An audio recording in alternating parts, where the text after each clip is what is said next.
Role करें तो मैं क्या करूँ यार, क्या करूँ? वो मोबाइल का कर ले जो इतना बहुत रोल करें।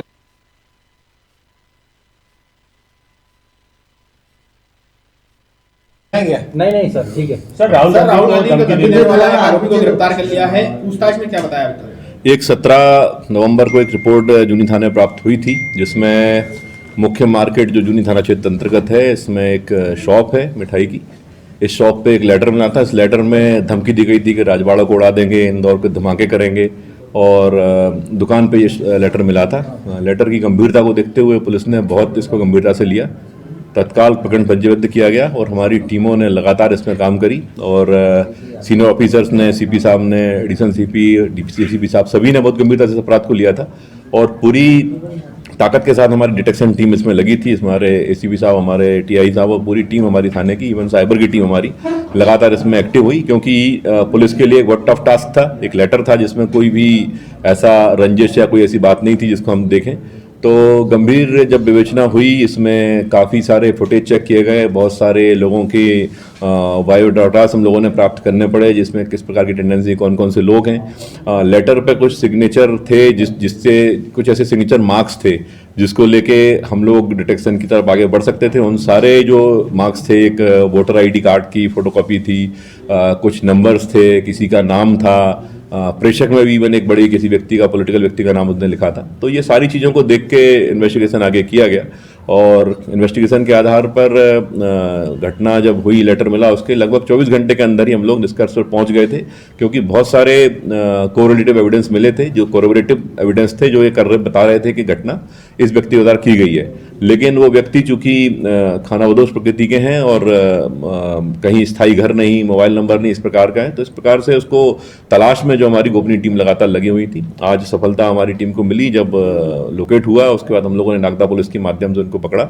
और अभी हमारी टीम जो है उसको लेके यहाँ आ रही है। मुख्य रूप से जो घटना करने वाला आरोपी है, ये इसका नाम जो है दयाल सिंह और प्यारा सिंह है, पिता नरेंद्र सिंह, और 69 ईयर्स इसकी एज है। यूपी के रहने वाले हैं। छोटा ग्रोसियारा मलिक राव, रायबरेली जिला उत्तर प्रदेश का रहने वाला है। और इसकी जो टेंडेंसीज हमें पता चली थी, इसके आधार पे हम लोगों को बड़ी इसमें मदद मिली, क्योंकि ये गुरुद्वारे घूमता रहता है, और कई गुरुद्वारों से ऐसी शिकायत मिली कि इसने लोगों से पैसे इकट्ठे कर लिए, अन्य ऐसी गतिविधि करी जहाँ के गुरुद्वारे के जो कर्मचारी हैं। ये बातें अभी सत्यापन का विषय है, क्योंकि इसमें हमें डिटेल पूछताछ करनी पड़ेगी कि पर्टिकुलर नाम क्यों लिखा, क्योंकि वैसे इसकी टेंडेंसी है कि ये ऐसी फर्जी शिकायत करके और किसी को प्रताड़ित करने का प्रयास करता रहता है। अभी कुछ लोगों से पूछताछ हुई है, जो नंबर जो चीजें आई उससे बात हमारी हो गई है, और कोई इससे ऐसा दुश्मनी उन्होंने नहीं बताई है। लेकिन अभी जब पूछताछ डिटेल होगी तो हमें उसके इंटेंशन का पता चलेगा, तब पता चलेगा कि पर्टिकुलर और किसी का रोल इसमें सामने नहीं आया। पूछा था आपने कि राहुल गांधी कौन है, इसको इतना भी मालूम था राहुल गांधी है? ये अभी पूछताछ डिटेल होनी है, डिटेल पूछताछ अभी नहीं हो पाई है। पत्र में 1984 का भी जिक्र किया था। ये सारी चीजें, जैसा कि मैंने कहा, अभी बहुत इनिशियल लेवल पे आरोपी हमारे हाथ लगा है। पूछताछ डिटेल जब होगी तो सारी चीजें हम लोग डिटेल करेंगे, और थोड़ी जब पूछताछ होने के बाद मैं आपको ये सारी चीजों का जवाब दे पाऊंगा कि आखिर इंटेंशन इसका पर्टिकुलर नाम के प्रति, घटना के प्रति क्या है। ओरिजिनल नाम क्या है सर इसका? इसका नाम जो है दयाल सिंह और प्यारा सिंह उर्फ नरेंद्र सिंह, पिता कल्याण सिंह इसका नाम है।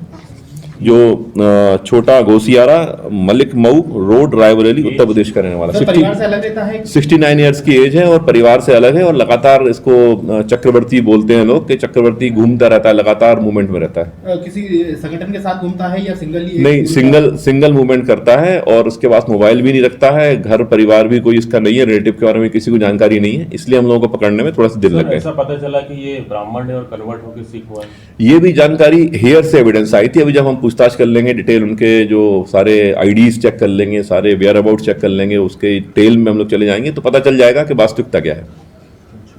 इसको वहाँ से भगाना पड़ा, और इसी तारतम्य में इसके जो है मूवमेंट्स मिले थे। जो मूवमेंट जो है इस घटना के संबंध में सारे चीज़ों को वेरीफाइड कर रहे थे, ट्रैक कर रहे थे। इसी आधार पर हमने इसको संदेही के रूप में नामजद हुआ था, और